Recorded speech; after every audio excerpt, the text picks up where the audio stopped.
Assalamualaikum warahmatullahi wabarakatuh. Alhamdulillah teman-teman sekalian, kali ini kita akan ceritakan lagi satu kisah Nabi dan para sahabat.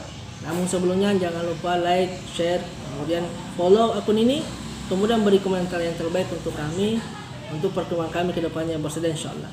Teman-teman sekalian, pernah satu peristiwa terjadi pada zaman Nabi SAW, seorang pemuda yang ingin bertobat di hadapan Allah Subhanahu wa taala. Kemudian teman-teman sekalian, pemuda tersebut datang ke rumah Nabi SAW pada saat itu. Tapi sebelum dia masuk, dia telah menangis meratapi dosanya di hadapan rumah Nabi SAW. Maka datanglah Umar. Melihat daripada kesedihan pemuda tersebut, Umar pun terbawa suasana dan menangis. Kemudian Umar masuk ke rumah Nabi SAW. Bertanyalah Rasulullah, "Wahai Umar, mengapa engkau menangis?" Maka Umar katakan, "Ya Rasulullah, saya telah melihat pemuda di depan rumah Tuhan yang sedang menangis."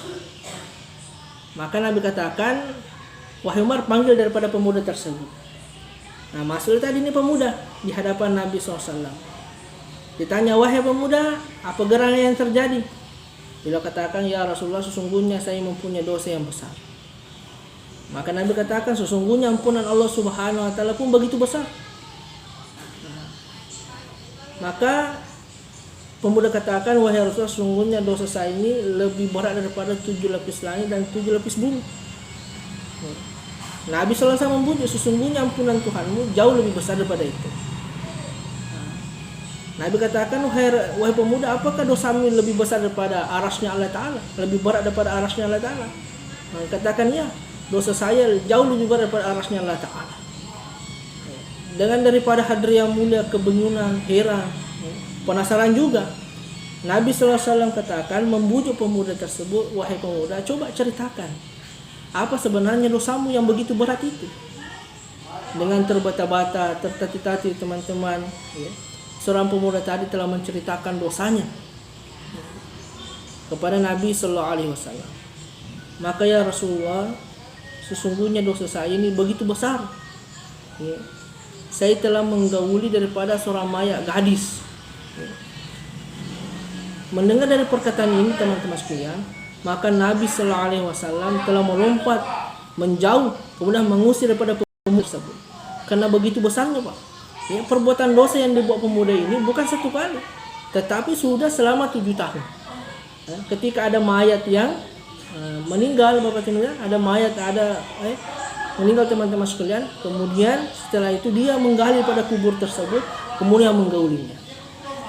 Maka pada tiba waktunya, ada seorang gadis yang meninggal pada saat itu, dia menggali kuburnya, kemudian dia menggauli daripada wanita tersebut teman-teman sekalian, membuka kafannya kemudian menggauli.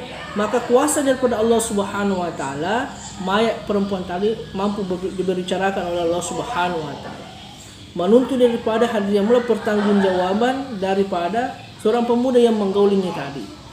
Maka atas bersalah inilah teman-teman sekalian, Nabi SAW mengusir daripada pemuda ini karena begitu berat daripada dosanya. Nabi katakan tidak ada balasannya kecuali neraka. Maka teman-teman sekalian, karena tidak mendapat daripada jawaban dari Nabi SAW, tidak membawa respon dari daripada Nabi SAW, tidak mendapat ampunan dari Nabi SAW, jalan keluar. Maka pemuda tadi teman-teman sekalian lari ke padang pasir, memohon kepada Allah Subhanahu wa taala, menangis di padang pasir tanpa makan, tanpa minum, hadir yang mulia selama 7 hari 7 malam. Maka teman-teman sekalian, dia melapor kepada Allah Subhanahu wa taala, "Ya Rasul, ya Allah, sungguh telah datang kepada Nabi-Mu minta jalan ampunan, tapi Nabi-Mu telah menolak saya. Tidak ada lagi satu-satu jalan untuk minta ampun kepada orang lain kecuali kepada Engkau, ya Allah." Allah Subhanahu wa taala telah menerima daripada ampunannya. Telah minta doa selama 7 hari 7 malam tanpa makan, tanpa minum, maka dia tersungkur daripada hadir yang mulia di padang pasir pada saat itu. Ketika dia tersungkur, lemah di padang pasir pada saat itu, maka datanglah daripada Jibril alaihissalam membawa pesan daripada Allah Subhanahu wa taala. Kemudian katakan, "Wahai Muhammad, sungguhnya datang pesan dari Allah Subhanahu wa taala." Beliau katakan, "Wahai Muhammad, apakah engkau yang menciptakan makhluk?" Maka Nabi SAW katakan, "Tentu Allah Subhanahu wa taala yang menciptakan seluruh makhluk." Kemudian pertanyaan kedua, wahai Muhammad, apakah engkau yang memberikan rezeki seluruh makhluk? Maka Nabi katakan, Allah lah yang memberikan rezeki ke seluruh makhluk. Maka teman-teman sekalian, lalu katakan Jibril alaihissalam katakan, sungguh datang pemuda kepada engkau dalam minta jalan taubat, tapi engkau menghadir kemudian engkau marah meninggalkan dia. Maka datang teguran ini dari Allah Subhanahu wa taala. Nabi SAW menyuruh sahabat untuk mencari pemuda tadi. Ditemulah pemuda tadi ini, hadirin mulia, yang tersungkur di padang pasir.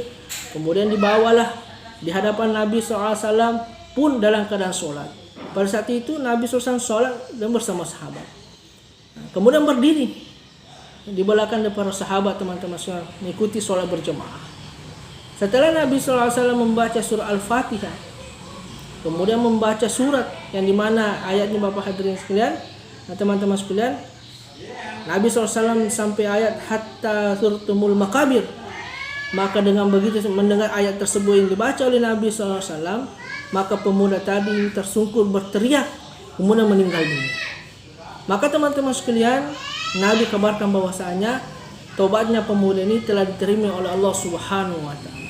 Jadi teman-teman sekalian, inilah satu kisah seorang pemuda yang punya begitu besar dosanya kepada Allah Subhanahu wa taala, tetapi perlu kita tahu sesungguhnya ampunannya Allah Subhanahu wa taala jauh lebih besar. Maka jangan berputus asa untuk tobat kepada Allah Subhanahu wa taala, minimalkan dosa, perbanyak tobat kepada Allah Subhanahu wa taala. La taqnatu fi rahmatillah. Jangan berputus asa kepada rahmat Allah Subhanahu wa taala. Semoga kisah ini bermanfaat. Barakallahu fikum.